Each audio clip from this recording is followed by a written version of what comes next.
엔터테인먼트 업계를 떠들썩하게 만든 뉴진스는 단순한 내부 경영 분쟁을 넘어 글로벌 이슈로 확산하고 있습니다. 최근엔 법원이 어도어와 뉴진스 사이에서 어도어의 손을 들어주었는데요. 뉴진스 사건 시간 순으로 정리해보겠습니다.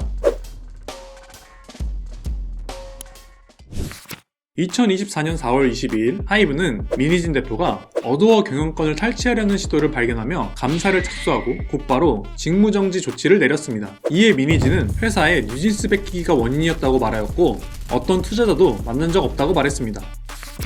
4월 25일 하이브는 무속인과의 대화, 신규 레이블 논의 등 경영권 탈취 계획과 물증을 확보했다고 밝혔습니다. 하지만 민 대표는 긴급 기자회견을 열고 무속인은 지인일 뿐 날조다라고 주장합니다. 이때 방시혁 의장을 비롯해 계저씨들 맞다이로 들어와라라는 충격적인 발언도 하게 됩니다. 2024년 5월 민희진은 주주계약상 5년 동안 대표직을 유지할 권리가 있다며 대표해임 금지 가처분 신청을 제기합니다. 하지만 하이브는 10억 이상 손해나 위법행위 시 해임 요구 가능하다라고 반박했습니다. 5월 18일 뉴진스 멤버들이 직접 탄원서를 제출하며 사건에 본격 개입합니다. 5월 30일 서울중앙지법은 민 대표의 가처분을 인용하며 하이브의 해임 사유가 충분하지 않다라고 판단, 민 대표는 다시 대표 자리로 복귀합니다. 5월 31일 바로 다음날 민 대표는 2차 기자회견을 열게 됩니다. 하지만 앞서서 하이브는 민 대표 측 이사 2인을 해임합니다. 민희진은 화해를 제안했지만 하이브는 반응하지 않았습니다. 6월 해외 사이트에는 민희진 대표가 하이브를 떠날 것을 요구하는 국제청원까지 번지게 됩니다. 작성자는 방탄소년단 팬으로 추정되는 아미포에버 아이디로 민 대표가 방탄소년단, 아일릿, 르세라핌과 같은 그룹에 대해 잘못된 정보를 퍼뜨리는 걸 주도하고 가치를 하락시키려고 했다라고 주장했습니다. 민 대표는 당시 하이브 대표인 박지원을 개인 메신저 내용 불법 취득 및 명예훼손으로 고소합니다. 하지만 하이브는 무고죄로 맞고소합니다. 8월 27일 어도어 이사회는 민 대표 해임을 결의합니다. 여기서 어도어는 대표에서는 내려오지만 사내이사 및 프로듀싱은 지속할 것이다 라고 발표하게 됩니다.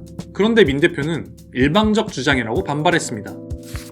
9월 11일 뉴진스는 유튜브를 통해 9월 25일까지 민 대표를 복귀시키지 않으면 행동을 나서겠다고 말했습니다.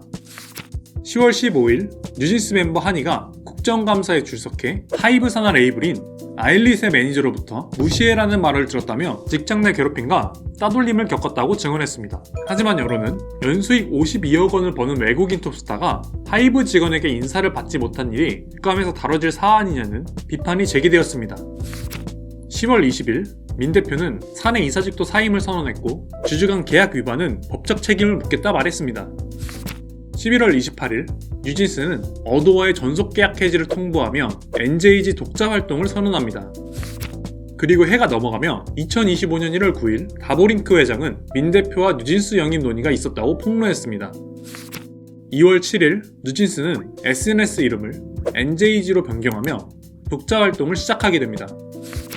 2025년 3월 21일 서울중앙지방법원은 어도어의 손을 들어주며 뉴진스의 독자 활동은 금지된다는 가처분을 인용합니다. 3월 23일 뉴진스는 홍콩 콘서트에서 회사와 사전 협의 없이 신곡을 발표하고 데뷔했으며 공연이 끝난 뒤 활동 중단을 선언합니다. 뉴진스는 2023년 어도어로부터 1인당 약 52억 원을 정산받았지만 회사와 신뢰가 깨졌다는 입장을 유지하고 있는데요. 재판부는 아이돌이 정산 한 번도 못 받고 계약 종결을 해달라는 사건은 처리해봤지만 이 경우는 특이한 경우라고 언급하기도 했습니다. 또 전문가들은 확정 판결까지 3년 이상 소요될 수도 있다고 전망했는데요. K-POP 시스템 전체에 영향을 미칠 수도 있는 사안이 된 지금 뉴진스는 과연 다시 무대로 설 수 있을까요? 여러분의 생각을 댓글로 남겨주세요.